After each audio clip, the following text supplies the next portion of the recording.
बिना आंदोलन के भी ये हो जाएगा और 6% बजट मिल जाएगा।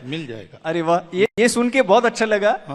And I am sure that this is something that everybody resonates with who believes truly in the cause of education. Yes, thank you. पर सर, एजुकेशन के अलावा जेन जी और जेन अल्फा को बहुत अनेक अन्य चीज इन्फ्लुएंस करती है। उसमें से एक बड़ी चीज जो मैं मानता हूं, जो आंदोलन में भी देखा गया, वो है सोशल मीडिया। इंस्टाग्राम के वीडियोस बहुत प्रभावित करते हैं। अभी इंस्टाग्राम पे सर ऐसा ही है, एल्गोरिथम जैसे चलते हैं, तो मतलब आप प्राइम मिनिस्टर मोदी के वीडियो लाइक कर लो तो आपको एक ही तरीके की विचारधारा मिलेगी, आप राहुल जी की वीडियो लाइक कर लो तो दूसरी तरीके की विचारधारा मिलेगी। तो इसमें जो बच्चों का जो हो रहा है, they are becoming more and more polarised. तो सोशल मीडिया पे जो रील मॉडल्स भी है, तो एक तो ये पोलराइजेशन का विषय है, और दूसरा है सर, जब मैं क्रिकेट देखता था तभी मेरा रोल मॉडल राहुल द्रविड़ था। तो वो सर 100 बॉल में 1 रन बनाता था, सब लोग ताली बजाते थे। सर अभी जनरेशन बदल गया है, इंस्टेंट ग्रेटिफिकेशन का जनरेशन है। वो लोग को लाइक तुरंत चाहिए, वो लोग को चीज तुरंत चाहिए, क्योंकि वो लोग के जो रील मॉडल्स है जो इंस्टाग्राम पे दिखते हैं वो वैसे है। तो हम लोग दोष ठहराते हैं जेन जी को जब भी कुछ गलत बोलते हैं वगैरह एटसेट्रा एटसेट्रा, जो वो बोलना नहीं चाहिए। पर eight the same point in time social media और समाज का भी इसमें बहुत बड़ा योगदान है।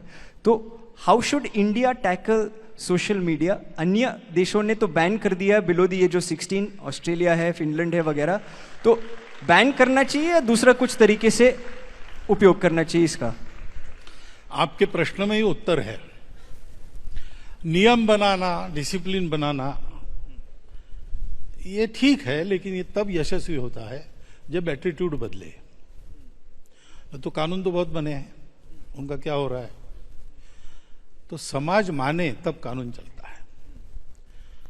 तो आपने बताया कि रोल मॉडल वैसे है, रोल मॉडल तो पहले पीढ़ी के, वो वैसे है, तो रोल मॉडल को बदलना पड़ेगा अपने आप को, है ना? हम एक, जैसे सोशल मीडिया पर एक मैं इकॉन हूं, तो मुझे ये एहसास चाहिए कि मेरे कारण 10 लाख लोग अनुकरण करते हैं मैं जो करता हूं उसका। तो मेरी रिस्पॉन्सिबिलिटी हो गई कि 10 लाख लोग मेरे पीछे चल के गड्ढे में न जाए, इतना तो मुझे देखना है। ये विवेक चाहिए। सोशल मीडिया में अभी तो टेक्नोलॉजी ऐसी है कि मेरे आपके चित्र बना पर भी हमारे मुंह में शब्द डालकर आवाज सहित सब बातें वैसी ही करके दिखा सकते, फेक वीडियोस वगैरह आते हैं। तो ये जानने के बाद सोशल मीडिया का उपयोग करते समय ऑथेंटिक सोर्स से वेरिफिकेशन किए बिना विश्वास नहीं रखना, ये देखना चाहिए। तो कुछ डिसिप्लिन हमको, self impose discipline about the media, ये करनी पड़ेगी। जैन जी वगैरह उनमें ये विवेक उत्पन्न हो क्या करना कैसे करना, ऐसा उसके पहले की जनरेशन ने हम लोगों को रहना पड़ेगा। उसके बाद अगर ये डिसिप्लिन वगैरह लागू होती है तो काम करेगी, नहीं तो फिर किसी बात को बैन करो आप तो 2 नंबर के मार्केट में चली जाती है और ज्यादा जोर से चलती है। ये नहीं होना चाहिए। इसलिए इसका उत्तर देना है तो पूरे समाज को ऐसा उत्तर देना पड़ेगा, सरकार सहित, तभी ये काम होगा। सर अभी परंपरा, प्रतिष्ठा और अनुशासन, वो डायलॉग जो था अभी इंस्टाग्राम का मीम बन गया, जैसे मतलब वो पोस्टर बन गया, पर ये पोस्टर से निकल के एक्चुअल में परंपरा सेम रहनी चाहिए। एंड ये आपने जो बताया दैट सही रोल मॉडल्स चुनने चाहिए। पर इसमें एक चीज है, जो ज्यादा हेट करता है, ज्यादा वायलेंस करता है, तो उनको ज्यादा व्यूज मिलते हैं, उनको ज्यादा लाइक्स मिलते हैं। आज शायद से राहुल द्रविड़ को T20 टीम में मौका भी ना मिले। तो जमाना थोड़ा बदल गया है, तो इसमें नए रोल मॉडल्स को सामने कैसे लाए? अब ये थोड़ा कॉन्ट्रास्ट है ना, we don't believe in violence, ऐसा भी हम कहते हैं ना। वही यानी जैन जी वगैरह वगैरह सब, they don't subscribe to violence, then why they believe in the role models which are violent? ये हमको विचार करना पड़ेगा. So we have to decide मेरा पर्पस क्या है, मेरा क्या है, उसके अनुसार हमको विचार करना पड़ेगा. तो वहां एक बात, यहां एक बात, ऐसा तो नहीं चलेगा. दूसरा विषय इसमें, it is India's international movement to unite nations. यहाँ पहले रोमे और अन्य देशों से कई एम्बेसडर्स, कई व्यक्ति आए हैं, स्टूडेंट्स भी जुड़े हैं. तो मेरा प्रश्न ये है कि हमारे बाजू में दो देश है जो हमारे खास मित्र है, पाकिस्तान और चीन. और ये दो देशों हमारे साथ काफी बार लड़ाई होती रहती है. जब लड़ाई होती है तभी भारत में विचार ऐसा आता है कि we should not talk to them, that because they are fighting against us. What is your take on civil to civil, civilian to civilian ties in the times of conflict and even otherwise? Should they continue, and if so, how? In the times of conflict, we have to go with whatever our government military does. But that should not sever the ties which are already there. You have given two examples, Pakistan and China. China, people say that for 2000 years, Bharat has given us some values. And Pakistan was Bharat, not more, less than 100 years before. This should not be forgotten.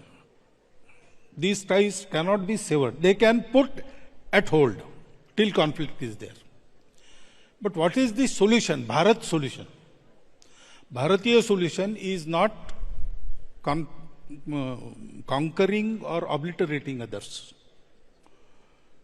To form that harmonious assimilating process, that requires dialogue. So conflicts may halt all these relations, but they cannot sever. They should not. Sometimes, after resolution of conflict, we have to take up the sutra from where we have left it, and we have to continue. So permanent enmity, permanent hatred is not the solution. When there is some trouble, we have to look after it, and there is a way to look after it. We have to be all for that way. But that is a temporary thing. It comes due to politics. It is not that the Pakistanis are wholeheartedly enemies of Indians. That is not the way, or Indians are like that. It is not there. But states, politics, international borders, that is also there. That is a fact of life. So during conflict, we are with our government. We are with our military. But we know that sometimes it has to cease, and we have to be one. Because humanity is one. How lovely.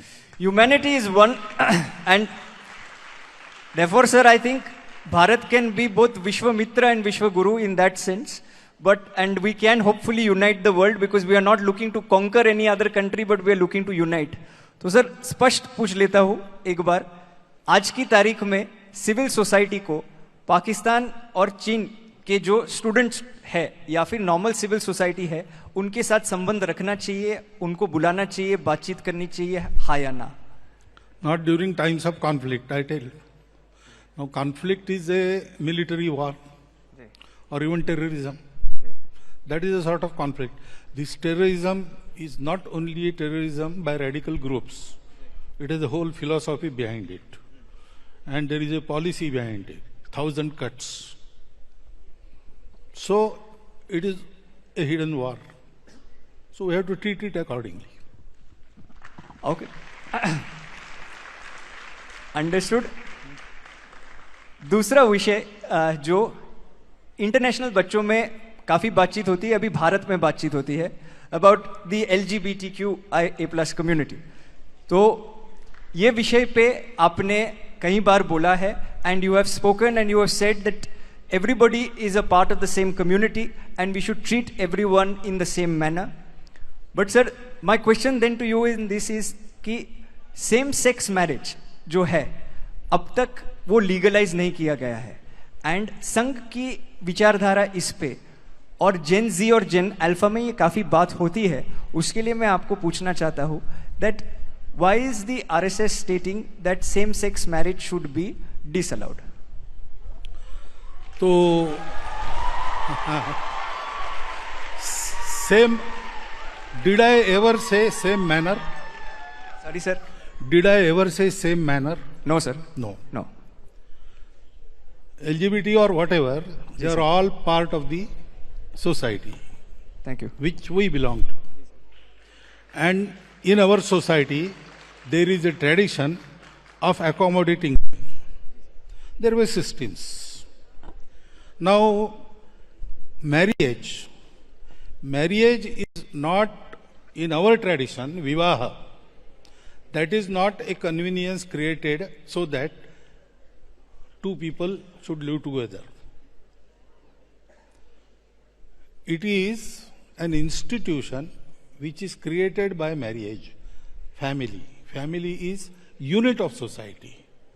And next generations are trained in kutumba or family to be good citizens of that country. So training of next generation by their relations, mata, pita, all these things. That is also an ancient system running. Now, we have to have some system first. The existing system, if we disturb, and new systems we don't have, that will create a conflict. Secondly, we cannot mix these things. We have to prepare the society first, because laws don't dictate society. Society dictates the laws. है ना? जी. So we have to educate the society first. That stage is not there. And at this stage, if we tamper with the vivaha system, that will create some other side effects. So instead of that, prepare a system which can accommodate all these people. They are part of the society. And it should be seen to accordingly. That is definite. But manner can change. Manner has to change.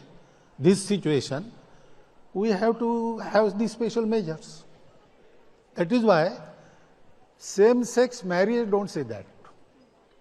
How these same-sex companions can live together, you have to devise some system. You can form a law for that. Society will accept that. How lovely. How lovely. How lovely. So same-sex companionship, उसके बारे में विमर्श और विचार करना चाहिए and eventually उस पे कोई law pass करना चाहिए कि that becomes acceptable in society. I am so glad Not only that, yes. that will continue the smooth running of the society in future also. That type. For Gen Z and Gen Alpha and the many conversations that we have about this government having progressive and sometimes not so progressive views and have people from the same ideology having such views, I am so glad that you made this statement, clarified it, yes. And you said this. Sir, और एक विषय है महिला के बारे में, and you have stated saying that men must step back and empower women to lead. And I quote you in this word to word, आपने ये बताया है. According to you, what is the role of Indian women in society today? Role of women in not only Bharatiya society, everywhere in the world, we take it that it is equal and complementary to each other.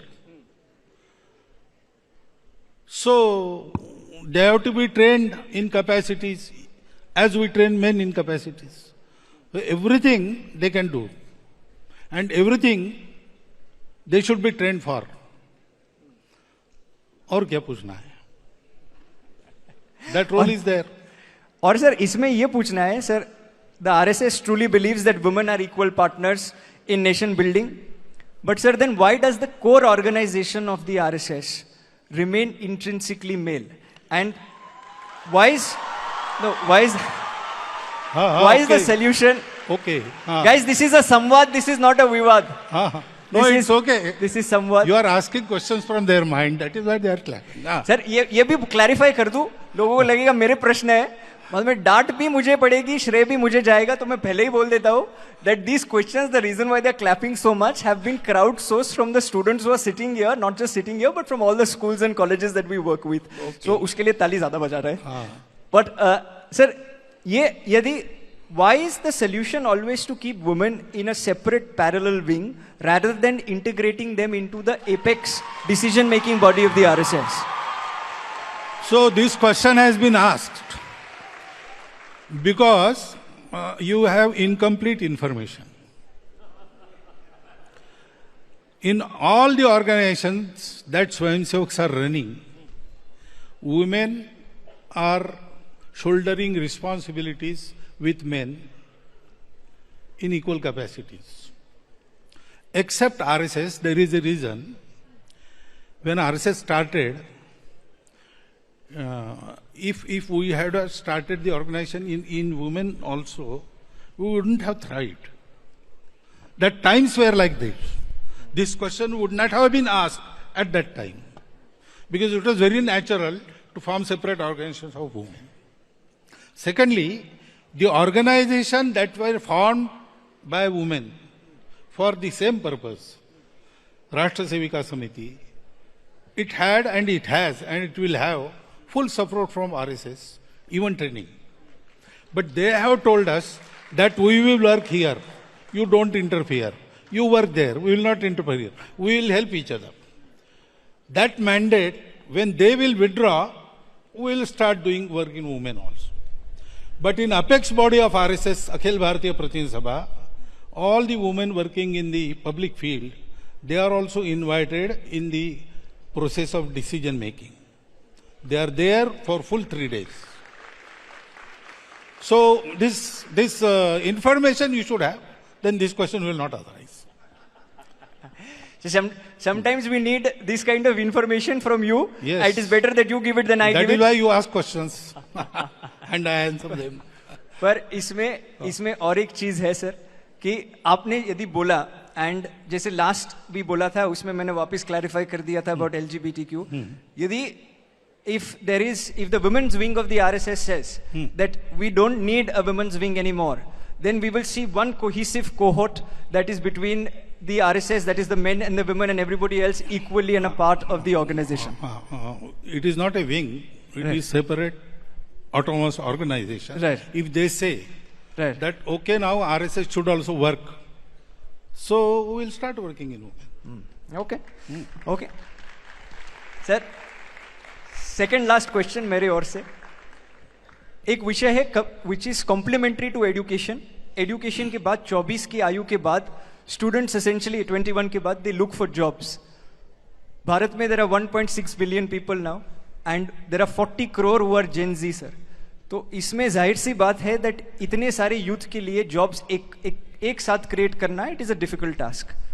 But at the same point in time it is also true that there is a 16% youth unemployment that is there in our country, sir. It is also true, sir, that young people are not finding jobs of their choice. It is true that there is an all-time income gap between the rich and the poor. Last time such kind of inequality happened was in 1922, where the top 1% now holds 40% of our national income, sir. तो sir, unemployment में भी काफी चर्चा होती है. What is your take on unemployment and what should Samaj do and what should Sarkar do about this? Now, एक mindset हमको बदलना चाहिए. Employment is not only jobs. It is also entrepreneurship. It is also skilled work. लेकिन unfortunately अभी क्या है, समाज में माइंडसेट ऐसा है कि हाथ से जो काम करता है उसको प्रतिष्ठा नहीं है. अब 4 लाख रुपया मेरे पास है, 4 लाख रुपए का चावल गेहूं किसान के पास है. मैं और वो किसान किसी ऑफिस में गए एक साथ. मेरे 4 लाख खाने से पेट नहीं भरता, उसका गेहूं चावल खा के मैं पेट भरता हूं. लेकिन मेरी इज्जत ज्यादा है, मेरे पास कैश है. उसके पास कैश जिसके लिए वो है उसकी इज्जत नहीं है. ये हमको इसको कहते हैं श्रम प्रतिष्ठा, dignity of labour. We have to regain that. वो नहीं है, और इसलिए everybody runs after some service job, preferably government service, preferably in his own district, preferably near his home, office should be there, and everybody rushes at the same door and no one gets in.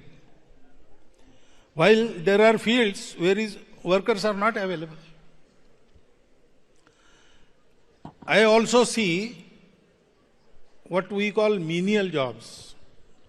Doing that, people have earned wealth. There are buildings, पान ठेला वाला, puncture वाला, ऐसे लोग. एक बच्चा 8वीं में पढ़ाई छोड़ के होटल में काम कर रहा था. एक यूनिवर्सिटी के रजिस्ट्रार ने उसको पूछा, उसने कहा मुझे पढ़ना नहीं है लेकिन कमाना है, तो क्या करना चाहते हो? पान ठेला. तो उसने पान ठेला चलाया.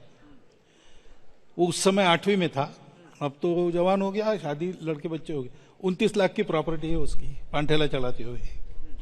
That registrar trained him for 1 year to run a paan ठेला.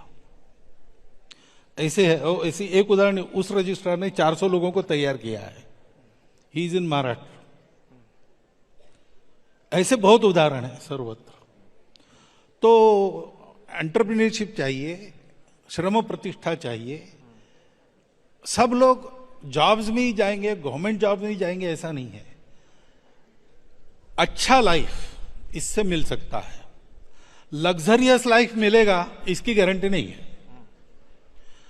अब हमको ऐसा चाहिए, आराम से चाहिए, परिश्रम नहीं चाहिए, ऐसा अगर हम सोचेंगे तो ये तो ऐसा होगा कि स्वर्ग में जगह चाहिए, अमृत पान चाहिए, रोज ये चाहिए और परिश्रम कुछ न करना पड़े. तो वो सपने तो सबके सफल नहीं होते. लेकिन अनएम्प्लॉयमेंट जा सकती है अगर हमने जॉब को ऊपर नीचे देखना छोड़ दिया. और हमने छोड़ दिया है ने, मैं जॉब के लिए प्रयास कर रहा हूं, मेरी सवाल नहीं है, सोसाइटी ने छोड़ना चाहिए. जो कमा रहा है उसकी प्रतिष्ठा है. हाथ से कमा रहा हो, जॉब में कमाता हो, सरकारी नौकरी में हो, प्राइवेट नौकरी में हो, अपना उद्योग चलाता हो, कुछ भी चलाता हो, एजुकेशन में इसकी तैयारी चाहिए. आप बढ़िया आपने बताया ये. पर रिजर्वेशन, ये एजुकेशन में और एम्प्लॉयमेंट में एक मुद्दा मेन है जो है रिजर्वेशन सर. और रिजर्वेशन जब से चालू हुआ है, it is important to get reservation till the last person, because the ones who do not get opportunities deserve the reservation. But शायद से अंबेडकर जी ने भी नहीं सोचा होगा कि रिजर्वेशन अब तक कंटिन्यू हो रहा है. I am just following up on that, क्योंकि आपने ये बोला है. तो for general population sir, the thing is sir, reservation बढ़ता जा रहा है, एक राजनीतिक विषय बन गया है. एंड एक्चुअली जो टॉप 1% ऑफ SC/ST है sir, they have become the creamy layer, जैसे OBC में हुआ है. और सर वो ही सारे रिजर्वेशन ले लेते हैं. तो जनरल कैटेगरी के बच्चे जैसे मैं हूँ सर, मेरिट में अच्छा था, इतना अच्छा भी नहीं था पर मेरिट में अच्छा था, पर सर कट ऑफ लिस्ट में मेरा नाम लास्ट आया. तो सर मैं खाली इतना पूछना चाहता हूँ कि reservation according to you, do you think it should be lifelong, or do you think now it is perhaps time in order to curtail reservation and bring it back both in employment and education, sir? I will not answer you directly. I will ask you to go to what Dr. Babasaheb Ambedkar thought about reservation. If honestly we follow his advice, then there is no problem. Social कारणों से reservation है. Social discrimination जब तक है, reservation चलेगा. जिनको मिल गया और जिनका ठीक हो गया, उतना लार्ज हार्टेड चाहिए, उन्होंने दे देना चाहिए. और अगर ये ठीक से होता है तो वहां ऐसे स्वर भी उठ रहे हैं जहां रिजर्वेशन मिलता है, वो अब ऐसा थोड़े है, लेकिन कहना शुरू हो गया है कि अब हमने ले लिया, हमारा ठीक हो गया, अब दूसरे को दे दो. कैटेगराइजेशन की मांग कुछ प्रांतों में हो गई, अभी सुप्रीम कोर्ट ने भी कह दिया. ये क्यों हुआ? इसलिए कि सबको मिलना चाहिए. तो there is a stream in those who get the reservations that this is for our upliftment, this is not the permanent measure, and we have to take advantage of this, improve ourselves and make this useful for others, those who haven't got yet. ये वहां stream है, उसको encourage करना चाहिए. इसमें राजनीति छोड़ देनी चाहिए. सारे मेजर्स को प्रामाणिकता से इंप्लीमेंट किया तो जल्दी उसकी आवश्यकता समाप्त होगी, तब विचार करेंगे। लेकिन इसकी राजनीति हुई, इसलिए बैड ब्लड क्रिएट होता है। वास्तव में सामाजिक एकता के लिए ये मेजर लाया गया है। वो डिविजिव उपयोग उसका करने वाली, in itself measure is not wrong, but those who wield the sword, they are wielding it wrong way, intentionally. Unless that is cured, I don't see anything. I am so glad that you've said this. Coming from somebody like you, I am sure the country is listening. But एक आखिरी प्रश्न जो था वो पर्यावरण पे है, क्योंकि climate change is something that we keep talking about in our conferences. 108 conferences करते हैं सर एक साल में, आप जानते हो, और बाद में ये आखिरी का कार्यक्रम होता है। तो क्लाइमेट चेंज के बारे में everybody is very passionate in Gen Z and Gen Alpha, and this is across. Mumbai में भी है, मदुरई में भी है, ये छोटे शहर में है, छोटे बड़े शहर में सेम समस्या है। वो लोग बोलते हैं कोई भी सरकार है सर, भाजपा है या कांग्रेस है या राष्ट्रवादी है, जो भी है, जब भी हम लोगों को आवाज उठाना है कि आप पेड़ पौधे क्यों काट रहे हो, you can build the road in a different manner, and सरकार नहीं सुनती। तो सर क्या करना चाहिए, क्योंकि हमारी आयु अभी जो बैठे हैं तो हमारी आयु है 15, 16, 17, 18, 19।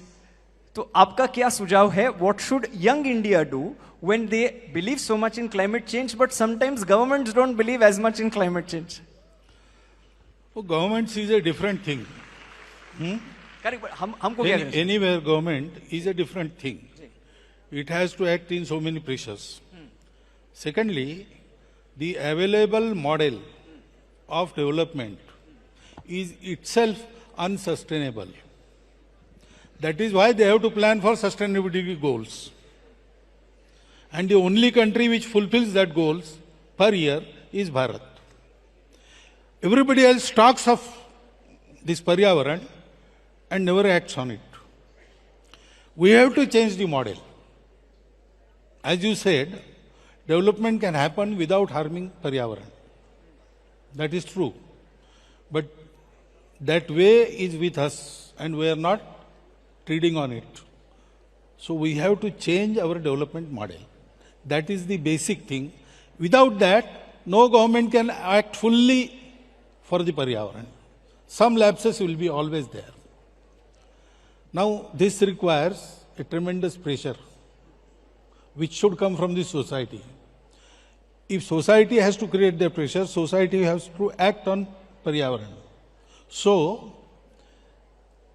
possible successful way, I see that we should start from our own home with small things.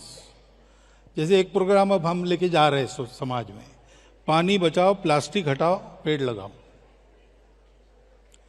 सो अपने घर में इलेक्ट्रिसिटी, अपने घर में पानी। अभी बहुत सी जगह आदत है खिड़की दरवाजे बंद कर लेना और लाइट लगाना।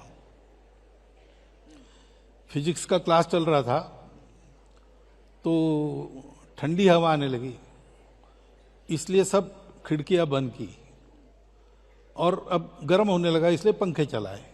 तो प्रोफेसर ने कहा दिस इज कॉल्ड सिविलाइजेशन। ऐसा हम कर रहे हैं। हम अगर अपने घर से शुरू करते हैं कि शॉवर के नीचे कितने देर रहना, 45 मिनट, 1 घंटा लोग रहते हैं, 15 मिनट में पूरा काम हो सकता है। स्नान के लिए पानी कितना चाहिए, तो जो एक्सट्रीम पर्यावरणवादी है उन्होंने डेमोन्स्ट्रेशन करके हाफ ए बकेट साबुन वाबुन लगा के सब, लेकिन ठीक है 1 बकेट 2 बकेट बहुत हो गया। इलेक्ट्रिसिटी का कैसा होता है, अनावश्यक लाइट कितनी होती है, शादी ब्याहों में कितना एक्स्ट्रा वैगेंजा होता है। ये सारी बातें हम करते हैं, एक तरफ वो करते हैं, दूसरी तरफ ये करते हैं, और इसलिए क्या होता है कि हमारे कहने का प्रभाव नहीं होता है। तो इसलिए we have to start from our home. तो अवेयरनेस होगा, अभी अवेयरनेस बहुत अच्छा आ गया है और बढ़ना चाहिए। इसके बाद समाज प्रेशराइज करेगा। नहीं तो क्या होता है कि पेड़ नहीं कटने चाहिए, पहाड़ नहीं धंसने चाहिए, इसलिए प्रोजेक्ट बंद करो, ऐसा कहने के बाद एम्प्लॉयमेंट के लिए जनता उसके विरोध में खड़ी हो जाती है। अब दोनों चाहिए, एम्प्लॉयमेंट चाहिए, डेवलपमेंट चाहिए, पर्यावरण भी चाहिए। तो फिर हमको मॉडल बदल के काम करना पड़ेगा। अगेन मॉडल बदलना है तो दुनिया के उल्टा जाना पड़ेगा। उल्टा जाना पड़ेगा तो पहले समाज में मॉडल्स चाहिए, तब किसी की हिम्मत होगी उस पर चलने की। ये सब करना पड़ेगा और ये स्टार्ट हुआ है। में करो, ऐसा आपको नहीं करो, आप भी करो। हमने शुरू किया है, हमने ऐसे मॉडल्स भी खड़े किए, डेवलपमेंट विद पर्यावरण। हमारा ग्राम विकास उसी प्रकार से चलता है। तो ऐसी कई बातें, अभी मैं एक कॉन्फ्रेंस में गया था तो देश भर के कई सारे आर्थिक दृष्टि से प्रयोग करने वाले लोग आए थे। तो अबाउट 500 वेयर देयर, यानी वेयर स्पॉटेड। उसमें से 39 को सिलेक्ट करके बुलाया, वो उनका वृत्त हुआ। उसमें सब लोग थे स्वयं करने वाले। तो ये शुरू हुआ है, हमको भी उसमें हाथ लगाना चाहिए। The tide will turn once the opinion is firmly planted in the public mind and public does what it can do in their own home. तब बदलेगा, बदलना तो पड़ेगा, बदलना तो पड़ेगा। एंड मैं मानता हूं, जैसे आपने बोला, पब्लिक मोमेंटम और पब्लिक प्रेशर बना रहेगा और खुद वो लोग भी करेंगे तो ऑटोमेटिकली और पॉलिसी बनेगी और सिस्टमैटिक प्लानिंग हो पाएगा। ये आप बता रहे हैं। बिल्कुल। ये भारत में तो कुछ नया नहीं है। It is something that we have been worshipping the environment much. Prithvi Sukta में अथर्ववेद में पृथ्वी सूक्त में पहली बार there was a hymn in regards to protecting nature and worshipping nature, and we used to worship nature before we used to worship gods. But sir, I only hope that जो आपने आज जो बताया है, क्योंकि आपने बताया है, बच्चे तो सुन रहे हैं, but everybody else is also listening across the country, and I really hope that the message spreads and a lot of things that you've mentioned about education, about climate change, about all of these issues actually gets implemented. Before I let you go, because I have you, मेरा एक व्यक्तिगत सवाल है। संस्था के ओर से और संस्था से जो सब जुड़े हैं, जो बैठे हैं, उनकी ओर से 100 साल से आप मैन मेकिंग कर रहे हैं, हम छोटा सा प्रयास कर रहे हैं। What are the 3 qualities that you think leaders of tomorrow should have in India and across the world? 3 qualities यदि आपको लगती है नेक्स्ट जनरेशन के लिए। देखिए, लीडरशिप के लिए पहली बात है, you have to lead from within, lead by example. तो लीडरशिप यानी टीम वर्क चलाना है। लीडरशिप कहने के बाद हमारे सामने वो चित्र आता है, सामने आ रहा है, भाषण कर रहा है, चुनाव जीत रहा है, लोगों को उपदेश कर रहा है। इससे नहीं होता है। Real leaders are those who remain behind. They work from within. Sir, that is sorry to interrupt you. That is why we have you today here. That is why we requested you as the chief guest here. I don't say myself. I don't see myself as leader, as a worker. But anyway, secondly, leaders' behavior.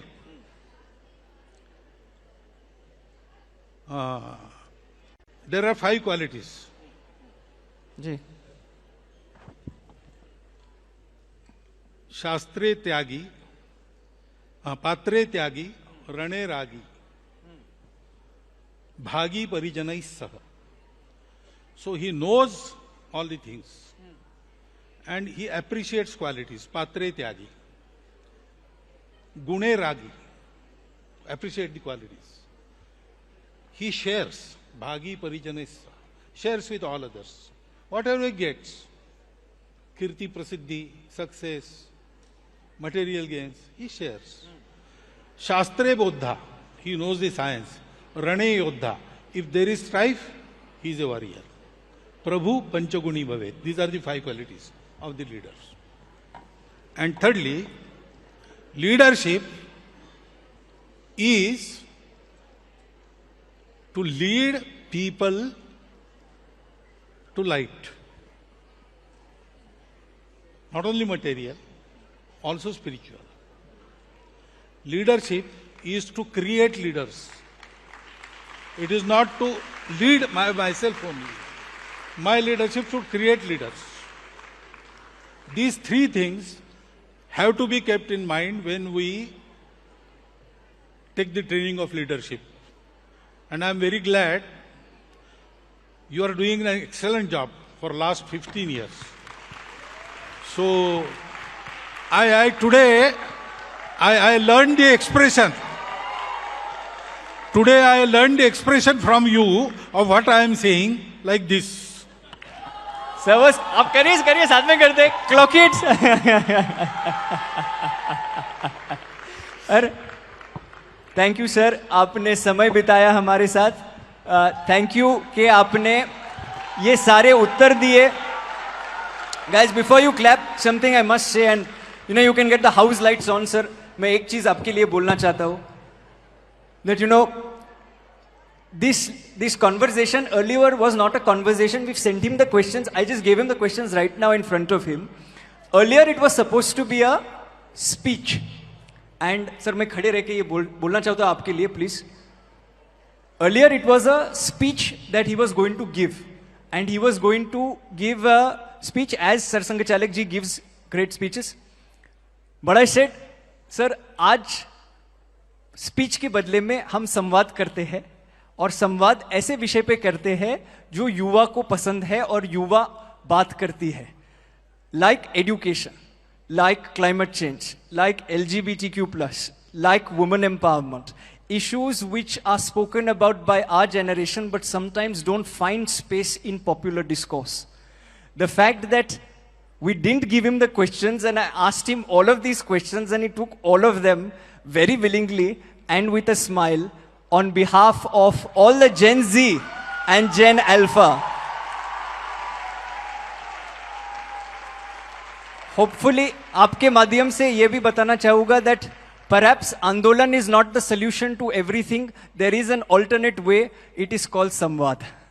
So, संवाद बना रहे, and sir आपका आशीर्वाद बना रहे संस्था पे और Gen Z और Gen Alpha पे. On behalf of the organization, may I request Member of Parliament from the Rajya Sabha who's been nominated by the President and the President of the Indian Olympic Association who's just got Commonwealth Games to India. She's won in Glasgow and come back. Dr. P.T. Usha, can I request her to please come up?